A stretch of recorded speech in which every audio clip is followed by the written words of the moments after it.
Okay, so this past semester I've been working on News Sync, which is a web-based app that interacts with the 10 p.m. newscast of KOMU. And we picked the 10 p.m. newscast because research has shown that people are most likely to be using some sort of second screen, whether that be a tablet or a laptop or a cell phone, during that time frame. And we've done some research on other second screen experiences. For example, we did some on AMC.com. They do a shared screen with the show The Walking Dead, and it allows people to interact on the app while watching that live episode. So it's kind of what we've modeled our interface off of. We have a main screen, which is where people can view extra footage that will accompany the story that's airing. We have related links, which will help people refresh their memory if they're unsure of what the story is what the story that's being talked about, if they're unsure what it's about. There's live tweeting. People can vote on the topics. And so what I'm going to do is there's a April 7th, I recorded the 10 p.m. newscast, and my partner and I built a show in a software called Showrunner. And basically what we do is we time out the show with the actual 10 p.m. producer, and we take a look at all the stories and we decide what content will best help expand upon what is already being broadcast live. Whether that be an extra, emotional interview with a resident, that just lost their home. Maybe we put that in the main screen so that the viewer has the option to watch that while they're watching the actual story on KOMU. So I'm going to go ahead and play the newscast, and the app, it says it's not connected to the internet. It's okay. And I'm Brittany Pieper. Tonight, a room full of supporters tried to pressure the council into making it legal to use medical marijuana. KOMU-8's Mary Kate Burgess is live at City Hall with the details. Good, okay. I'm just going to start this over. So when we time it out so that the app is within, give or take a few seconds, the same as what's happening on air. So the top of the show was a story about medical marijuana and Columbia City Council voting on it. So there's a live shot. We decided to have a poll to let people decide what they thought about it.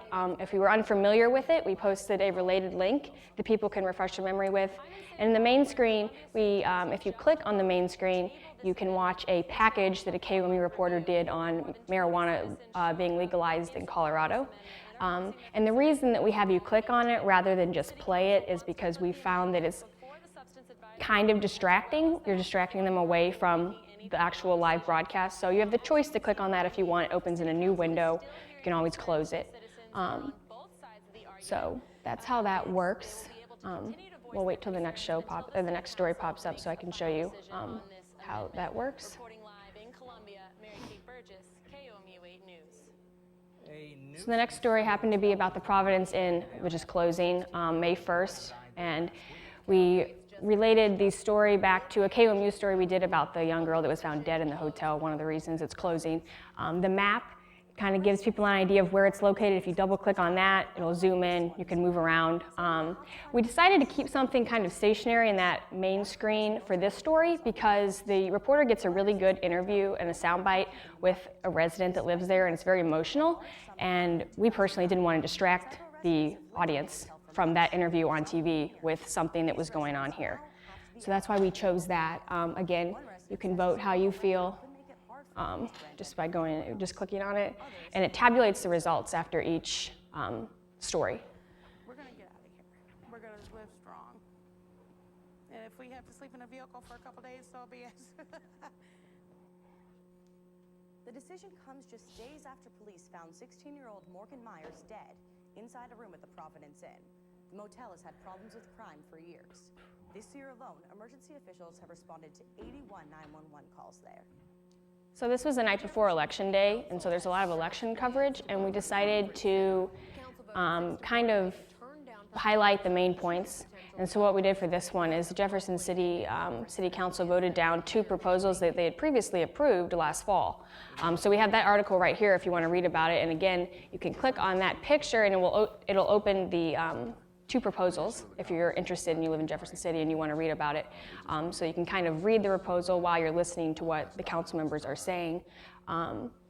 And they also cover the Columbia School Board, which you'll see in a second, and they had a $50 million bond issue, and we decided that it would be most useful for people to be able to listen to the Columbia School Board president So we posted her 5-minute interview on here so people can listen to her rather than hearing a 15-second soundbite from her to hear what she has to say. And again, you can vote and see what other people are thinking about the story. You can vote for. 3 people are running for a First Ward Columbia City Council seat. Switching over to the Columbia School Board. Right now, we're in the process of finalizing our focus group, which is going to be a variety of people, different ages, and we're really testing usability.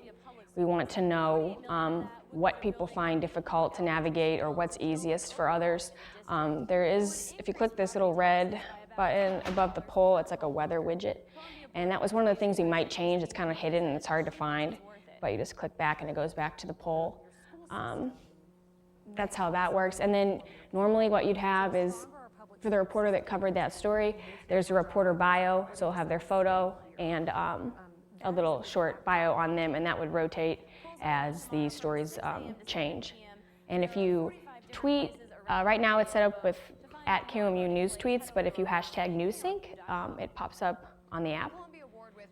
And this was a graphic that my partner and I made.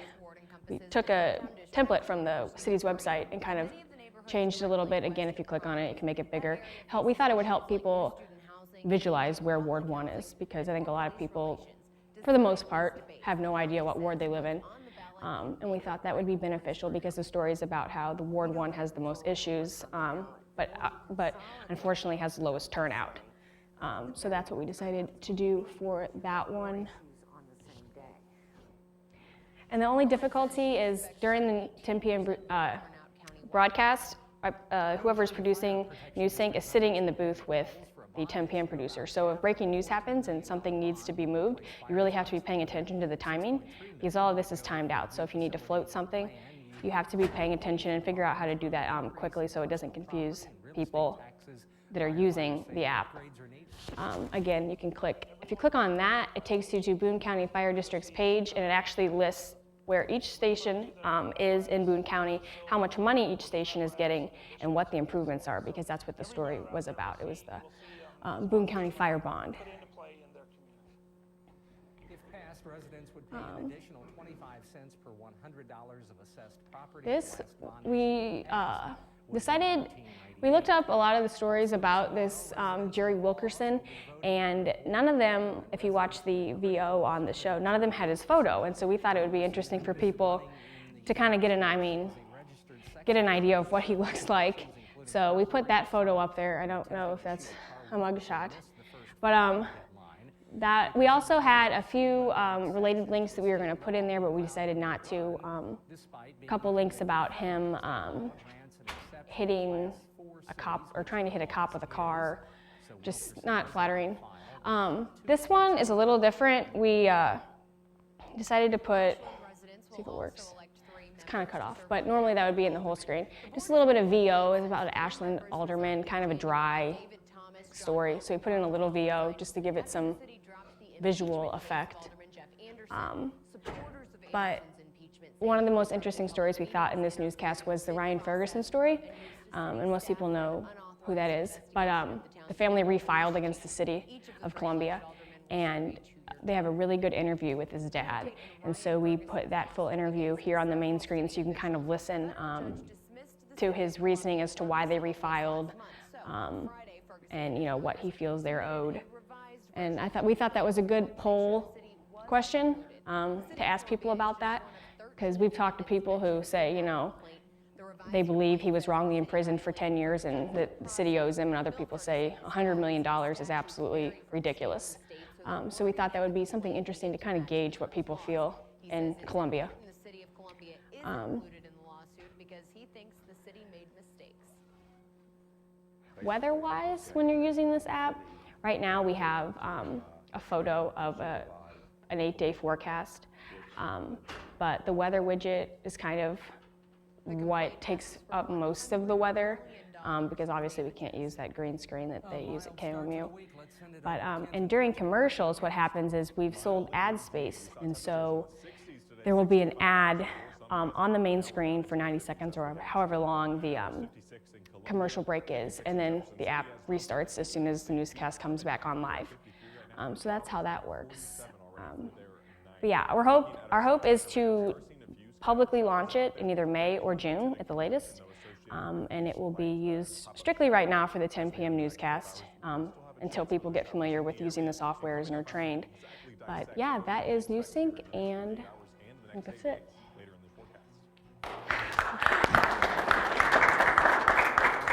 So we have about 5 minutes for any questions for Caroline, and since Stacey's here, I'm sure he'd weigh in too. Any questions about how this two-screen experience might work?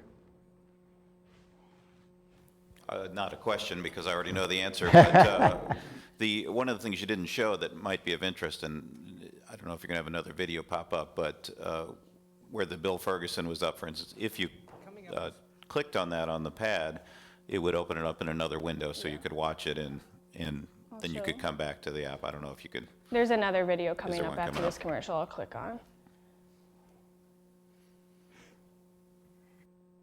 Because part of the thought was that people would want to move away, watch that interview, and then be able to come back. And so we didn't want to keep it in the main window where it would change out.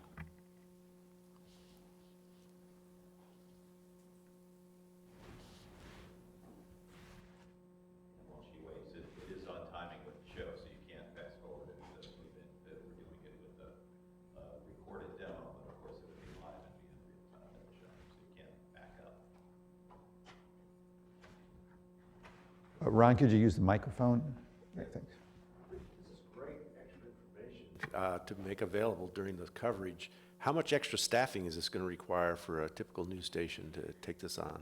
Right now, it takes my partner and I about 5 hours a day to build the show. Obviously, we have to wait until reporters get back, kind of look at what reporters bring back to kind of decide what we're going to use to expand upon their story. But it's going to take at least at the beginning, 2 or 3 extra people in that booth, I think, working on it together until everybody gets completely comfortable. But do you think that's accurate? I'm going to give you a slightly different answer. Part of the original research plan was to do it with one person. And so I think one full-time person in about an 8-hour shift can produce it with the extra content that the reporters and producers are already putting together. So that's the goal. We're going to be a little bit slower at the training stage, but I think once it's fully operational, it is really meant for one person to operate. Well, one step at a time, obviously, Stacey, but I wondered, we saw in the past week or so that CNN rolled out their version of a two-screen experience called CNN X, and one of the features I noticed they had built into it that seems kind of compelling is to have this virtual DVR on your iPad and the ability to be able to go back and catch a segment in a news broadcast that you weren't there for, or if I did spend some time looking at an extra interview, I could get caught up. Do you see down the road that being something for local news that would be important too? I think it might be. Most people don't DVR the news to watch it another time, but they will back it up, watching it in a traditional presentation, back it up sometimes to check something they missed. So it was not in our initial research plan here. I think it did show up on one of our secondary wants for down the road.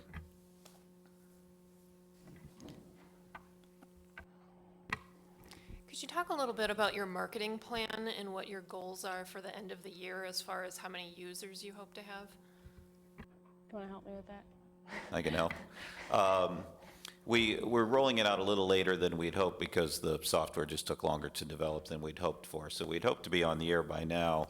I think it'll be more of a quality than quantity case. I said, because the site is a web page, it's not an app, it's a web page. So we'll get all the metrics on the users there. And I think realistically, we're looking at dozens or maybe low hundreds of users as opposed to the thousands or tens of thousands we'd have on a newscast viewership. And that's one of the things that the advertising folks are trying to figure out is what can I sell with that, more quality than quantity. We do want to, as we roll it out on the air, do some features on the newscast and such that basically shows people how to use it. And so we'll have some video support of that online and on air to let people know how to use it. Yeah, I was wondering, how many people have you had in your focus group itself that's been testing this? The focus group that Ashley and I set up is about 5 to 8. 5 to 8, okay. And trying to vary age, because I know kids, tend to be more savvy with this kind of thing, so we're really trying to test usability across all audiences. So we started small. We're going to try to see if anything they find they don't like, send those tweaks back to the developer if we have time, and then conduct one final focus group, a public focus group, and then see what they feel, and then launch it. That's the plan. And the ones that you've had so far, what's been the feedback? Is there certain elements that they like more than others?